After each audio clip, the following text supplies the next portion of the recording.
lah. Korang mesti tak ada idea kan nak decorate rumah korang menggunakan apps apa. Jadi saya ada satu apps yang boleh tolong korang untuk bantu korang decorate rumah korang. Saya menggunakan apps ini.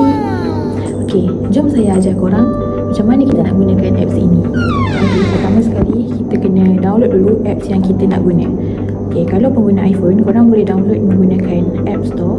Manakala pengguna Android, korang boleh download menggunakan Google Play Store. Kemudian korang search Macspace. Dan ini adalah appsnya. Macam saya dah download, so saya just open app ni.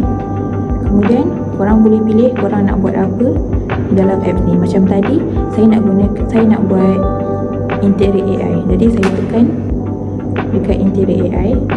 Lepas tu saya masukkan gambar dan saya pilih style modern. Kemudian saya terus tekan generate. Macam ni kan dia perlu dapatkan premium, tapi saya tak ada premium, so saya just tekan watch ad.